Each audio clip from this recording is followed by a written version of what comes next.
ago, the MK leaders, the punks, attacked Thor and sent the Nomads packing. To be honest, it might have been like the hit that the Nomads needed just to knock them back down to earth a little and remind them that they aren't the biggest males in the area yet. They're just lucky that they're 4 males together.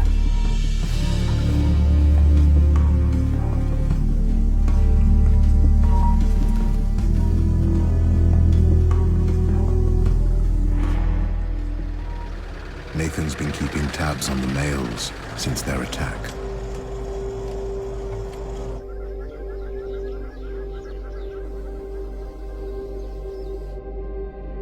After the beating, the 4 Nomads fled north and once again entered the Hollywood's territory.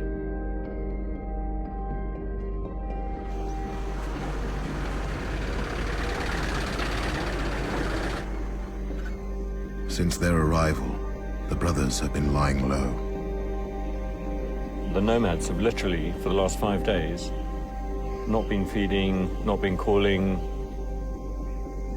I mean, I've seen it a couple of times in lines before where they just all sit down and they do absolutely nothing. I think the Nomads have definitely lost their attitude and their confidence. The Nomads entered the valley on a mission to conquer a pride and gain a territory. But after Thor's beating from the punks, the MK pride is off their list, which leaves them one option: taking over the all-female Hollywood pride. The last time they met, it didn't end well for the Hollywood females. The Nomads' attack 8 weeks ago left Ava, the matriarch, badly injured. The 6 Lionesses retreated to the far north of their territory, where they've since made a full recovery.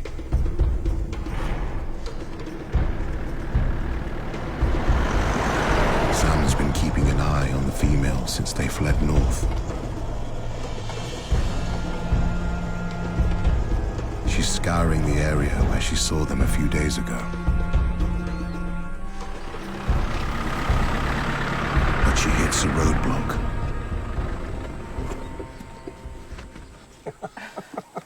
Such a relaxed giraffe. It's just amazing being this close to him.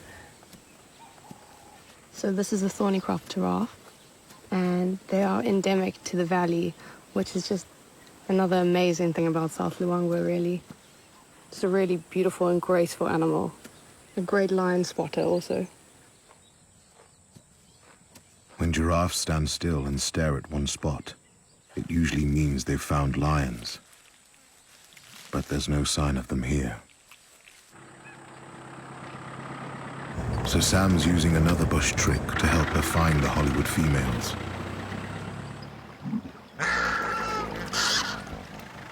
She's following her nose.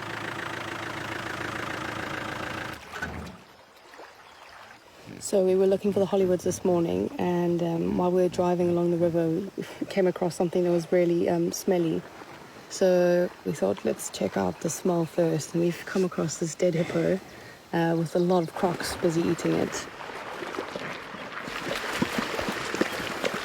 And what do you know, we found the Hollywoods watching the hippo being eaten.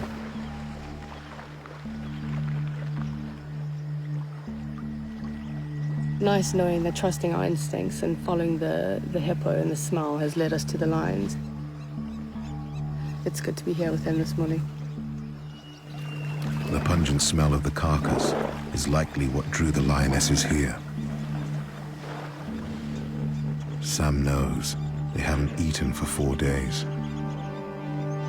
They're ravenous, but the meal they've found is surrounded by bodyguards with the strongest jaws in the animal kingdom.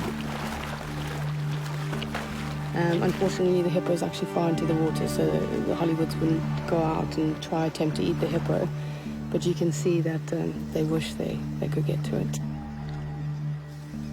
It's tantalizing for the Hollywoods, but there'll be plenty more opportunities. This late in the dry season, More and more hippos are dying due to the extreme conditions. The herbivores need to eat 80 pounds of grass a day. But now there's precious little to be found.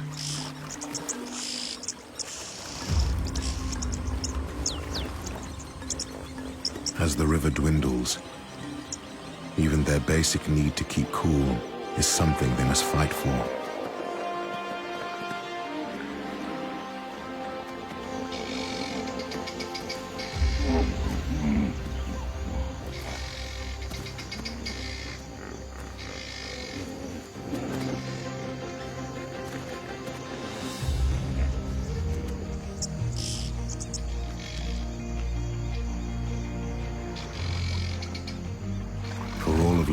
Grazers, October is the toughest month. The predators take full advantage. At this time of the season, there's nothing that goes to waste. The animals are really hungry, everything's drying up. If a hippo dies, it just means a lot of crocs get fed. And if it dies next to the bank, it means the lions and the hyenas are going to eat it. So everything really has a purpose here, and everything gets used. The ultimate recycling in the bush.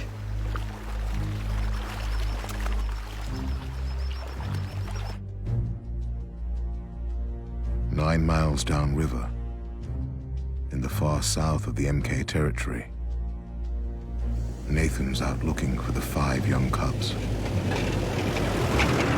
He wants to make sure he doesn't miss any introductions with the rest of the family.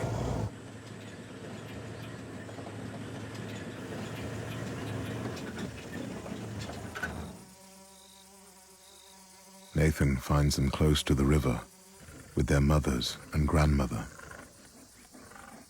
doing their best to cope in a sweltering 110-degree heat.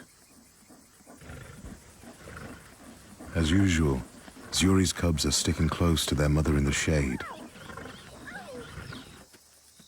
But Spotty, Rose's adventurous son, has other ideas. At 4 months old, he's growing bolder every day. Not for the first time, he's leading his sisters astray.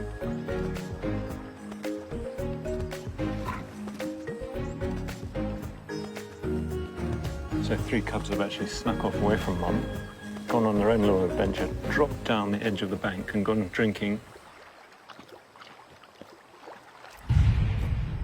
All these crocs around us, absolutely insane. See some crocodiles moving over there, actually, in the water. Rose's cubs are too young to understand the danger they're in.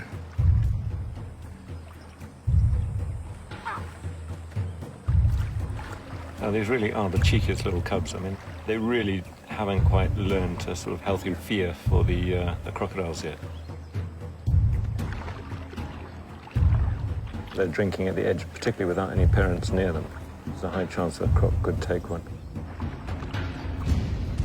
Unfortunately, we're not allowed to intervene. We have to let nature sort of take its course. The cubs have been gone for 10 minutes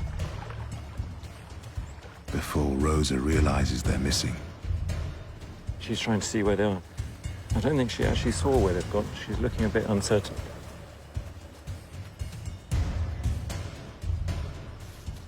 Rosa chooses to search upstream in the wrong direction. It's their Aunt Zuri who hears the cubs' distant calls. She got up and ran across, trying to help. She can hear them, but she can't see them. The cubs have got themselves onto a rocky ledge. They might be stuck down there. I mean, this is pretty dangerous for the cubs because it's very easy for them to slip and fall down. There's a crocodile coming. Crazy. Zuri is desperate to help them, but she can't risk her cubs coming with her. It's a pretty steep bank there, and I think you can see here the mother really doesn't want the cubs to go. She's grabbing them and pulling them back again. She tries to leave her cubs with their grandmother.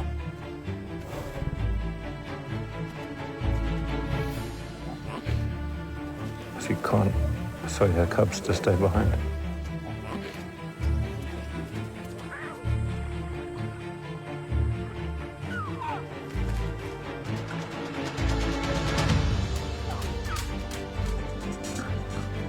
At last, Spotty finds a route out.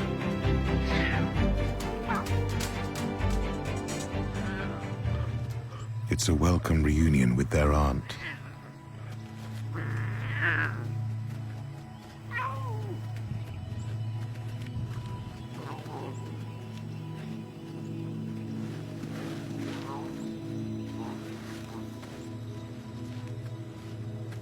Yuri gets them as far from the river as she can.